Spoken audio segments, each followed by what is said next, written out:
Bonjour, bienvenue à vos 5 minutes juridiques avec le cabinet d'avocats Landau associé par VK. Dans quelques minutes, on va parler de culture, de science, mais tout de suite, les brefs de la semaine. Enfin, on l'attendait depuis longtemps, enfin, on a un code de la fonction publique par ailleurs en contrat. Un arrêt intéressant sur l'émission de réserve et les procédures qu'il y a avant un décompte final en application de CCAG, anciens travaux. En matière d'environnement, l'arrêt du 24 novembre 2021 du Conseil d'État a surpris pas mal de praticiens, car un déchet reste un déchet, même s'il peut être vendu, réutilisé, et même s'il était conçu à cet effet, ce qui n'allait pas forcément de soi avec l'évolution la plus récente en la matière. Et puis deux plans, un plan pollinisateur et un plan eau pluviale, plans nationaux.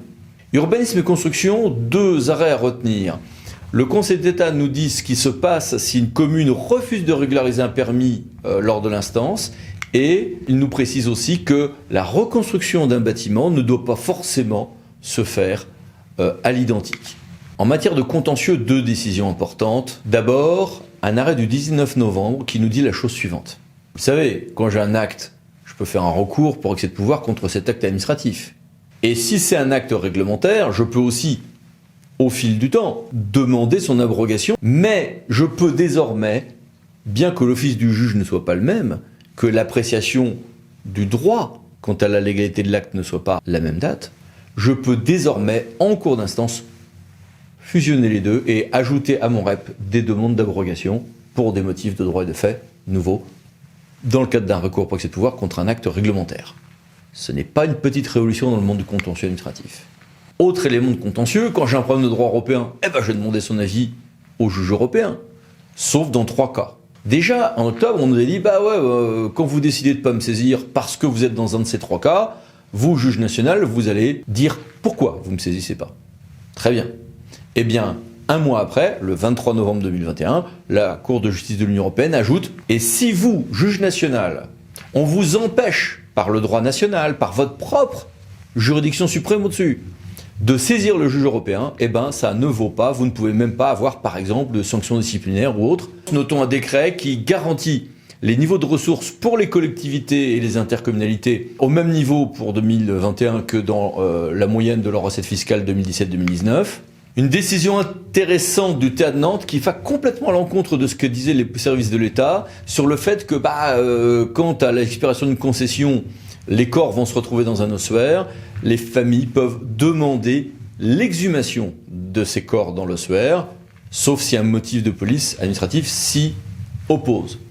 Et puis un cran de plus dans l'horreur, peut-on diffuser un film d'horreur à des élèves de 4e ? Oui, sous certaines conditions, nous dit le TA de Lyon. Bon. Et voici quelques mini-brèves, ici, là et là. N'hésitez pas à mettre sur pause. Passons maintenant à notre grand dossier. Culture, sciences sont des services publics très particuliers à manier avec précaution. Déjà parce qu'ils cohabitent naturellement des personnels qui ont des cultures d'origine différentes. Mais il y a un endroit où ça se passe très bien, mais c'est un paramètre en soi. Et puis choisir un mode de gestion dans ces domaines n'est pas aisé.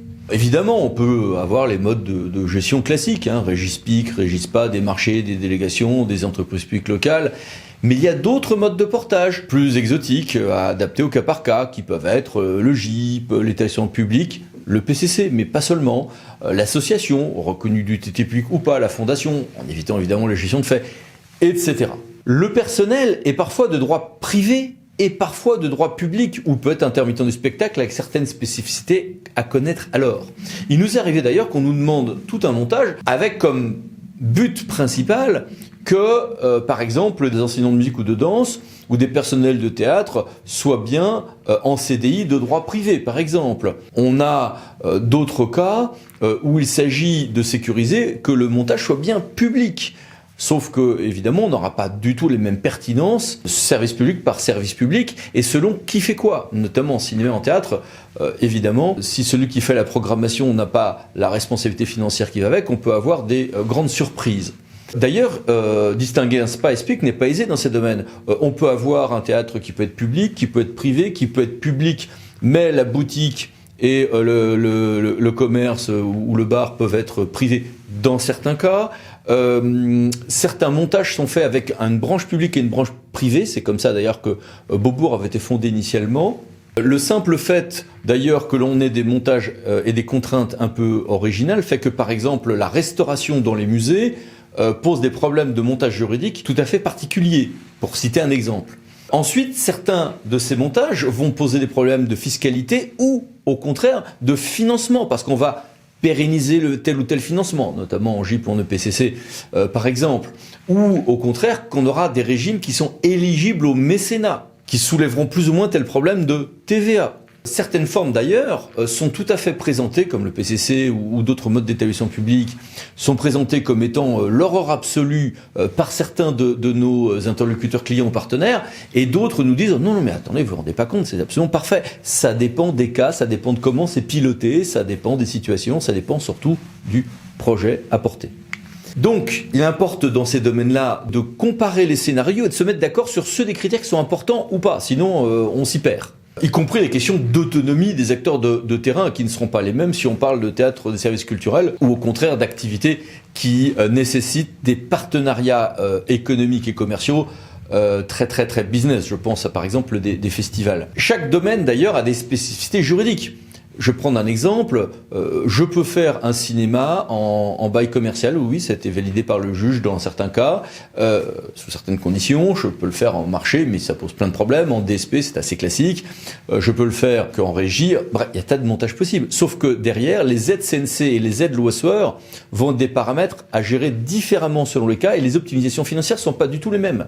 Autre élément, dans certains montages, l'association d'acteurs privés est indispensable, dans d'autres cas non, et les questions de propriété intellectuelle en matière scientifique ou culturelle peuvent être des éléments tout à fait déterminants, je pense à des usages ultérieurs de brevets, ou pas, selon les cas.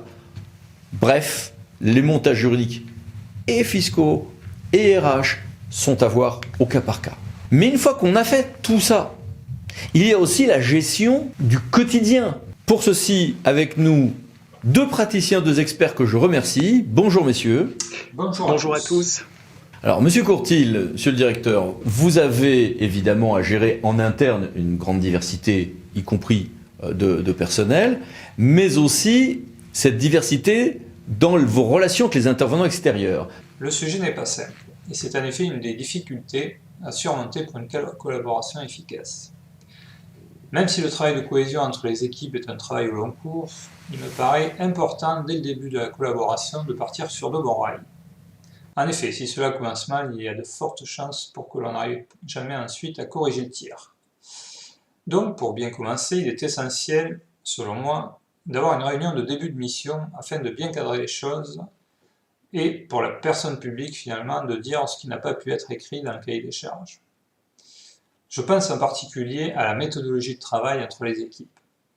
Et quelle part donner au mécénat et autres types de partenariats ? Le mécénat, voire le parrainage, même si celui-ci est beaucoup moins utilisé que le mécénat dans les domaines culturels et scientifiques, sont des outils susceptibles de permettre au secteur privé de poursuivre son implication, alors même que la personne publique a décidé de gérer directement l'activité. Outre ces partenariats avec des acteurs économiques, des partenariats peuvent également être noués avec le secteur associatif. Cela est notamment vrai dans le domaine scientifique où il existe de nombreuses sociétés savantes. 3. Quelles sont les limites et les atouts des externalisations dans ces domaines ? S'agissant des limites, les externalisations peuvent faire courir les risques suivants. Un risque de dépendance de la personne publique vis-à-vis du prestataire. Un coût du service rendu qui peut s'avérer excessif. Également, une perte du contrôle de l'activité externalisée. Ou encore, un manque d'implication du partenaire et une dégradation de la qualité du service avec pour conséquence une atteinte à l'image de la personne publique. Au niveau des atouts, je dirais que cela peut permettre une meilleure souplesse opérationnelle. Également, cela peut permettre à la personne publique de bénéficier de la technologie, de la compétence et de l'expérience du prestataire. Enfin, dernier atout que je vois, c'est le recentrage pour la personne publique sur son cœur de métier. Monsieur Plaisance, passons à vous. Vous êtes DGS de collectivité, mais vous avez exercé aussi des fonctions de direction générale, donc d'un établissement public culturel. sont les conseils que vous auriez à prodiguer à quelqu'un qui aurait la même expérience que vous? Mon conseil, ça serait d'avoir à l'esprit 3 dimensions qui sont importantes dans la gestion des établissements publics culturels.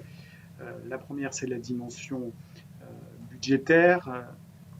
Ces établissements doivent sans arrêt chercher des sources de financement, donc c'est une part importante du travail. La deuxième dimension, c'est la dimension juridique qui est également omniprésente, que ce soit dans le fonctionnement des instances, la répartition des rôles entre le directeur ou le président du conseil d'administration. Et puis enfin, une troisième dimension qui est importante, c'est la notion de gouvernance de ces établissements, puisque bien souvent, on a différentes personnes publiques autour de la table représentées au sein du conseil d'administration. Merci beaucoup. Merci, au revoir. Au revoir. Et merci à vous. À bientôt pour une nouvelle vidéo, le sommet juridique, parlons de associés pour VK. Pensez à vous abonner. Merci. Au revoir.